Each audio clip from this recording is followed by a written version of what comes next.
ஓசூர் அருகே பல கோடி ரூபாய் மதிப்புள்ள தங்க வைர வைடூரிய புதையல் எடுத்து தருவதாக கூறி 8 லட்சம் ரூபாய் ஏமாற்றிய 10 பேரை போலீசார் கைது செய்தனர்.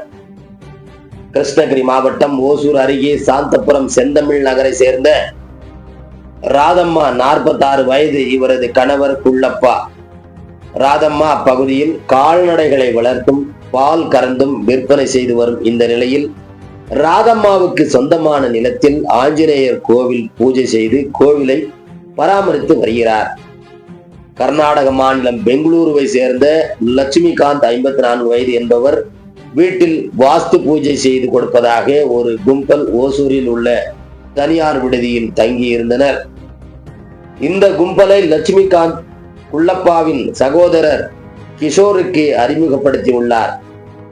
இதனையடுத்து அந்த கும்பலை கிஷோர் தனது சகோதரர் குள்ளப்பா வீட்டிற்கு அழைத்து சென்றுள்ளார். அங்கு சென்ற கும்பல் ஆஞ்சநேயர் கோவிலை சுற்றி பார்த்துவிட்டு ராதம்மாவிற்கு கடவுள் அனுகிரகம் உள்ளது, எனவே வீட்டின் அருகே புதையல் உள்ளதாக கூறி சிறு பூஜை நடத்தி பூஜை செய்யும் நபர்களே மறைத்து வைத்திருந்த நிலத்திலிருந்து ஒரு சிறிய பானையில் 2 தங்க காசுகள் புதையலாக கிடைத்துள்ளது என எடுத்து கொடுத்துள்ளனர்.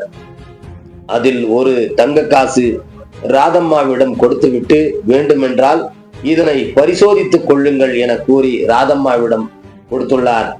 ராதம்மாவும் அவரது கணவரும் குள்ளப்பாவும் நாணயத்தை பெற்றுக்கொண்டு அதை கடையில் சென்று சரிபார்த்துள்ளார். தங்கம் என்று தெரிந்தவுடன் மகிழ்ச்சி அடைந்துள்ளனர். இதனைத் தொடர்ந்து உண்மையான புதையல் பூமியின் அடியில் தான் உள்ளது, அது பெரிய புதையல் என்றும் அதற்கான பூஜை செலவிற்கு 4 லட்சம் ரூபாய் மற்றும் நாங்கள் இங்கே தங்குவதற்கும் எங்கள் சாப்பாடு செலவும் 4 லட்சம் ரூபாய் என 8 லட்சத்தை ராதம்மாவிடம் வாங்கியுள்ளனர். இதனையடுத்து ராதம்மா வீட்டின் அருகே கடந்த 23ஆம் தேதி என்று பூஜை செய்பவர்கள் மறைத்து வைத்திருந்த பானையை எடுத்து கொடுத்துள்ளனர். இந்த புதையில் இருக்கும் பானை மண்பானைக்கு தினமும் பூஜை செய்து வர வேண்டும் என கூறி பூஜை முடிவதற்குள் இதை திறந்து பார்த்தால் இரத்த வாந்தி எடுத்து இறந்து விடுவார்கள் என பயத்தை ஏற்படுத்தியுள்ளனர்.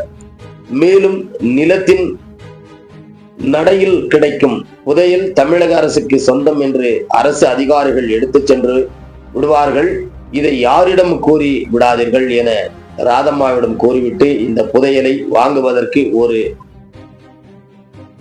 ஒருவர் ரூபாய் 2.50 கோடி அட்வான்ஸ் எடுத்து வந்துள்ளார். அட்வான்ஸ் பணம் பொட்டியையும் புதையல் உள்ள பானையையும் பூஜைகள் முடிந்த பின்னரே ஒரே நேரத்தில் திறக்க வேண்டும் என கூறி தொடர்ச்சியாக தினமும் பூஜை செய்து வந்துள்ளார். சில நாட்கள் கழித்து மேலும் எங்கள் பணம் தேவை என ராதம்மாவிடம் கேட்டுள்ளனர். இந்த நிலையில் ராதம்மாவின் மகனுக்கு சந்தேகமடைந்து புதையல் இருப்பதாக கூறி மண்பானை மற்றும் பணம் இருப்பதா கூறி பொட்டியை உடைத்து பார்த்துள்ளனர். அதில் ஒன்றுமே இல்லாததை கண்டு அதிர்ச்சி அடைந்தனர். புதையல் கிடைப்பதாக கூறி தாங்கள் ஒரு கும்பல் ஏமாற்றியதை அப்போது அவர்கள் உணர்ந்தனர். அதே நேரத்தில் புதையல் எடுக்கும் கும்பல் அடிக்கடி சென்று வந்து கார் ஓட்டுநருக்கு சந்தேகமடைந்து அவசர உதவி எண் 100க்கு தனது கைபேசி மூலம் தகவல் கொடுத்துள்ளார். அந்த தகவலை கிருஷ்ணகிரி மாவட்ட எஸ்பி மூலமாக நல்லூர் காவல் நிலையத்தில் தகவல் தெரிவித்துள்ளனர். அதன் அடிப்படையில் போலீசார் காலை ஓசூரில் உள்ள தனியார் விடுதியில் தங்கியிருந்த 10 பேரை சுற்றி வளைத்து கைது செய்தனர். இதில் திருப்பூரை சேர்ந்த சசிகுமார் 62 வயசு, சங்கர் கணேஷ் 43, செல்வராஜ் 43 வயசு, 61 வயசு பழனியை சேர்ந்த பிரபாகர், உடுமலைப்பேட்டையை சேர்ந்த சசிகுமார், சேலம் குகையை சேர்ந்த ராஜ்குமார், விருதாகுளத்தை சேர்ந்த நடராஜன், முத்துக்குமரவேல், விஜயவாடாவை சேர்ந்த பிரகாஷ் குப்தா, பெங்களூருவை சேர்ந்த லட்சுமிகாந்த் ஆகியோரை கைது செய்தனர். இவர்கள் மீது வழக்கு பதிவு செய்து விசாரணை மேற்கொண்டது வருகின்றனர். மேலும் தலைமறைவாக உள்ள 3 பெண்களை போலீசார் தேடி வருகின்றனர். இந்த சம்பவம் ஓசூர் பகுதியில் பெரும் பரபரப்பையும் அதிர்ச்சியையும் ஏற்படுத்தியுள்ளது என்பது குறிப்பிடத்தக்கது.